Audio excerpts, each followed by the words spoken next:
Hello दोस्तों, फिर से आप सभी का स्वागत है मेरे यूट्यूब चैनल की इस नए वीडियो में। दोस्तों, खेसारी लाल यादव का और एक नए गाने का पोस्टर आ गया है, आप लोग अपने स्क्रीन पर देख सकते हैं।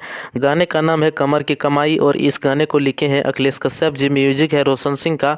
और खेसारी लाल यादव के साथ आप सबको नजर आएगी नम्रता माला और गाने को गाई है खेसारी लाल यादव के साथ शिल्पी राज। जी हाँ दोस्तों, ये गाना आ रहा है अन्नपूर्णा फिल्म से, जिसके मालिक हैं अखिलेश कश्यप जी और वही इस गाने को लिखे हैं। बाकी दोस्तों, आप लोग इस गाने का टीजर जो है रिलीज हो चुका है, आप लोग अन्नपूर्णा फिल्म्स में जाकर देख सकते हैं।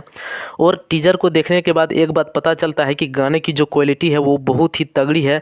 बहुत ही हाई क्वालिटी के कैमरे से इस गाने को शूट किया गया। जी हाँ दोस्तों, और इसे अच्छे समय देखकर इस गाने को रिलीज़ किया जा रहा है आप लोगों के बीच। जी हाँ दोस्तों, आप सबको बता दें कि इस गाने को रिलीज़ किया जाएगा 13 तारीख को सुबह। जी हाँ दोस्तों, 13 तारीख को, और इसका टीजर अभी आ गया है। आप लोग अन्नपूर्णा फिल्म्स में जाकर देख सकते हैं, टीजर बहुत ही तगड़ी है। अगर आप लोगों ने देख लिया है तो कमेंट करके ज़रूर बताइएगा। बाकी दोस्तों, इस गाने से आप लोगों से बहुत ही उम्मीद है, क्योंकि इसे एक अच्छे समय में देखकर छोड़ा जा रहा है।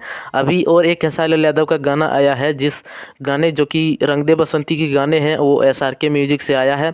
उसका पोस्टर भी आप लोग अपने स्क्रीन पर देख सकते हैं। बाकी दोस्तों, मैं मिलूंगा फिर एक नए वीडियो के साथ, तब तक के लिए धन्यवाद। वीडियो को लाइक कीजिएगा, चैनल को सब्सक्राइब जरूर कीजिएगा।